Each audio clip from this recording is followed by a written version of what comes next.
So a bunch of crazy new information has been released for Zendikar Rising, and I have to say I'm probably the most surprised by what's going on with black.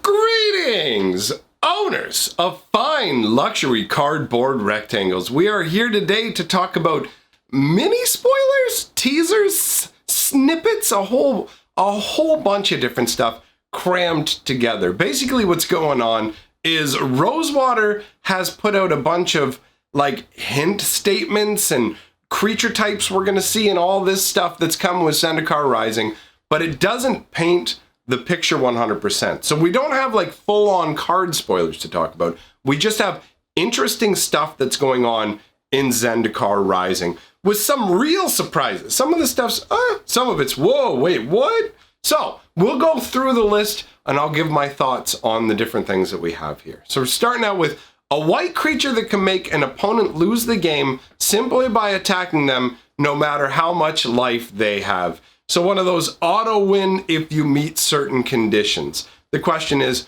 what would those conditions be, right? First of all, when it says a white creature, that doesn't preclude it being multiple colors, right? Like a blue-white creature still equals a white creature or whatever else. So it doesn't mean automatically a mono-white color. Remember that Rosewater likes to get a little tricky sometimes with this wording, so bear that in mind.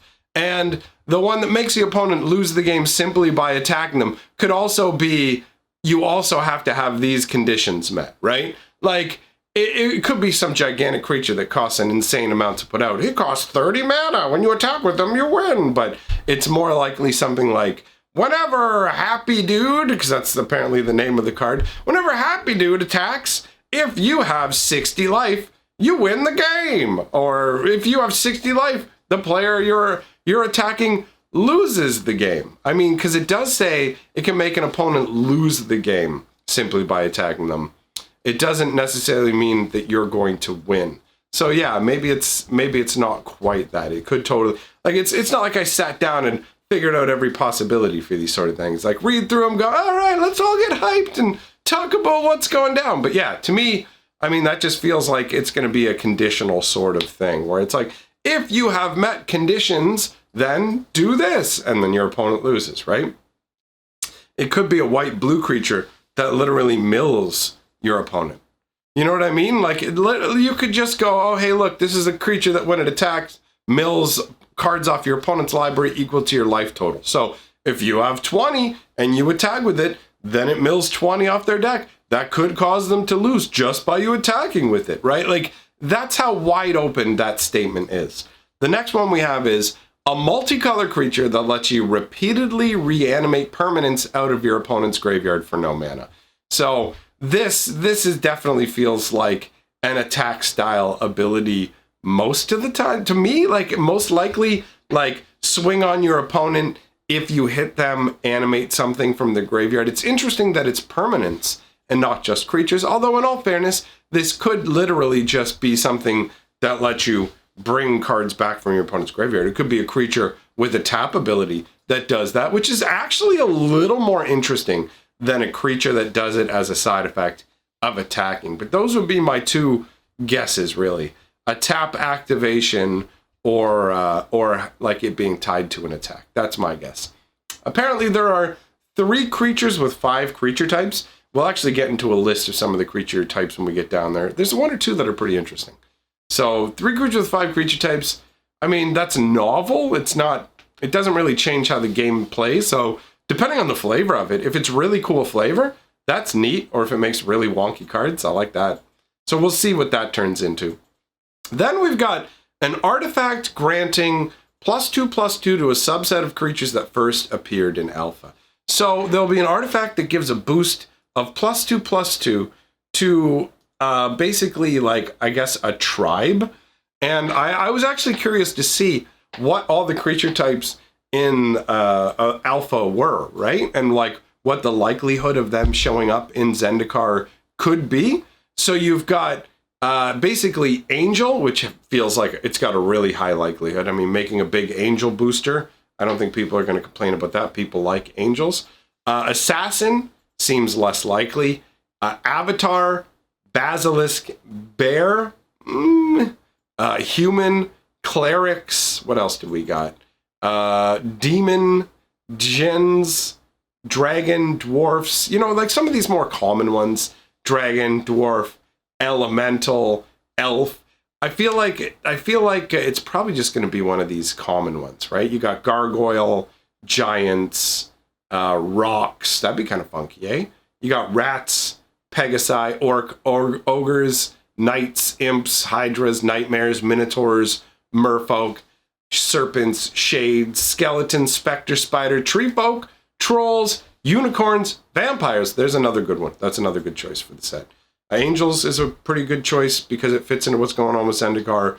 Vampires fits into Zendikar very easily. Wall, spirit, wizards, like that's possible. Wolf, wraith, worm, and zombie. So those are like all of the creature types basically. I might have missed one or two, but that's all the creature types pretty much that are available right now from like creature types that were in alpha.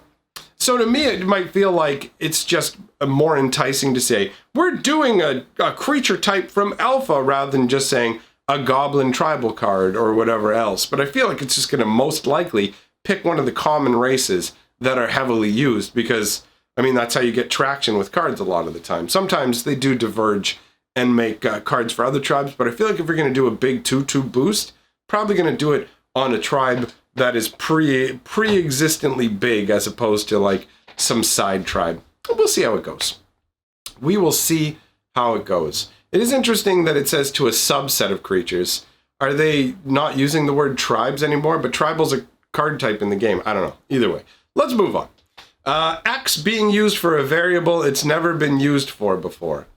That's an interesting one to me. I am curious to know what's never been an X that's going to be an X for the first time. I do enjoy seeing things like that. Who knows if it's going to be used in an exciting way or not. We'll find out. The next one is a 6/6 artifact creature that costs 3 and a 7/5 artifact creature that can cost 3.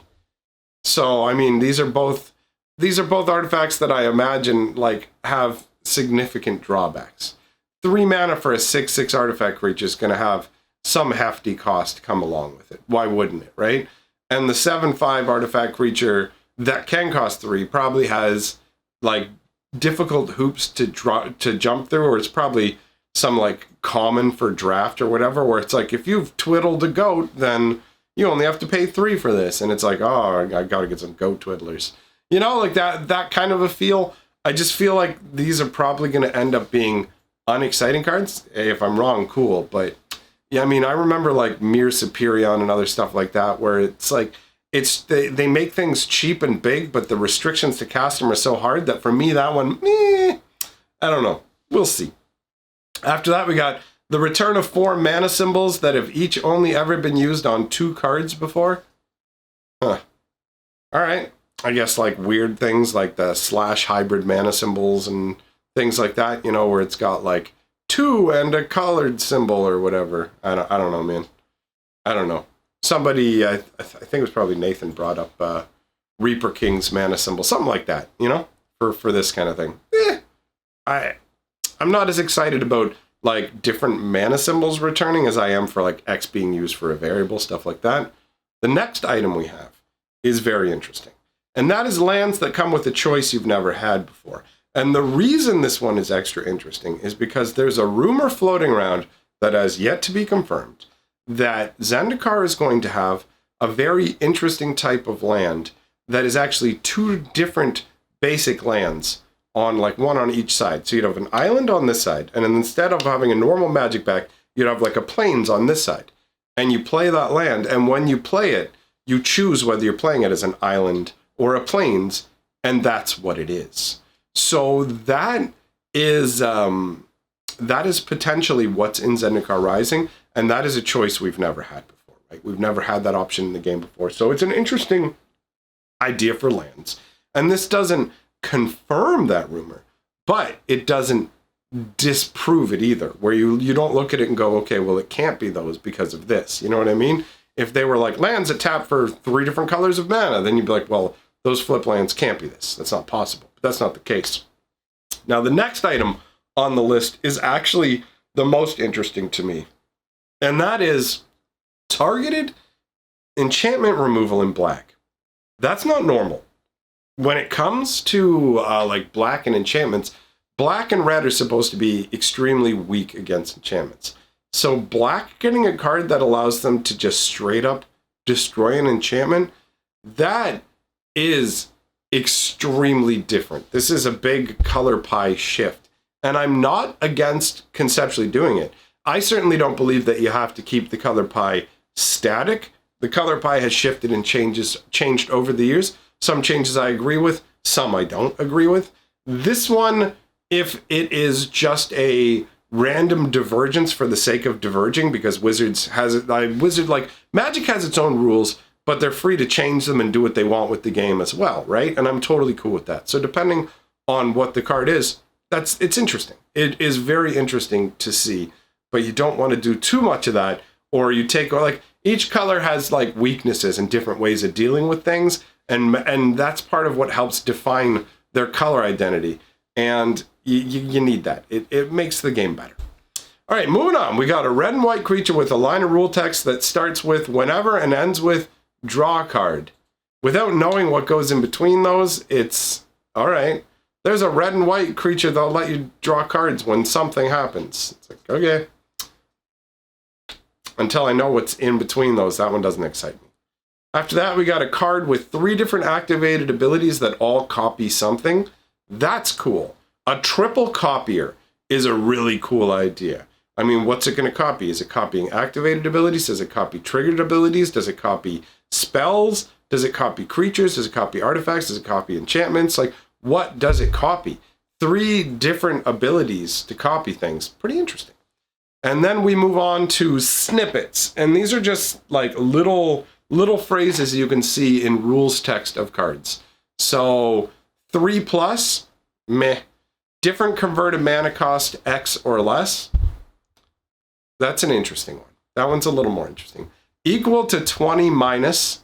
That's like 20 minus. Well, what are we starting with? 20? That one's got my attention. Cowards can't block warriors. That might be a reprint of that Future Sight giant that turned creatures into cowards and made it's just a weird blocking mechanism. Don't lose unspent red mana. That strongly speaks to being an Omnath with red mana. I mean, the green Omnath specifically from Commander Collection Green uses the same language. So to me, this is going to be on a multicolor Omnath. That's where that's coming from.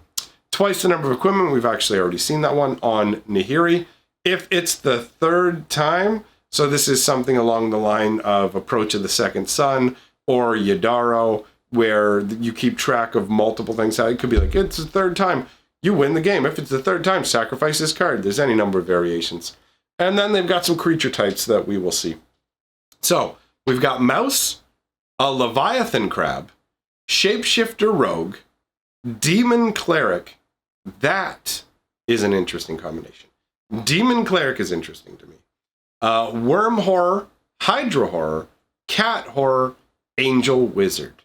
So yeah, the most exciting to me would be Demon Cleric, Angel Wizard, and Leviathan Crab. Those are interesting character types, or creature types, I should say. And it's interesting to note that like they are like having a Demon Cleric makes sense. Like you will have humans and elves and other creatures like that, goblins, where you'll have creature type and job, basically, right? Where it's like, human warrior, things like that. You can do that with demons too. Why can't a demon be a warrior? Why can't a demon be a cleric? All that kind of stuff, right? So that makes sense. You wouldn't make a crab into a cleric unless it was like a sentient sort of like full-on human-sized, I'm actually wiser and better than a regular crab. You know what I'm saying. You guys get what I'm saying. Whatever. Either way, this is pretty interesting stuff. I am more hyped about Zendikar Rising than I was before reading this list. I look forward to even more information about Zendikar Rising coming out. So let me know your thoughts in the comments below. If you like what I'm doing here, like, comment, subscribe. That's all great for the channel. If you love what I'm doing, jump on my Patreon and make sure to go hit up my Magic Lore channel where I put out a lore video yesterday, today, and a brand new one is coming out this weekend as well. So get on over there and check it out. Thanks for coming by. I will see you all very soon.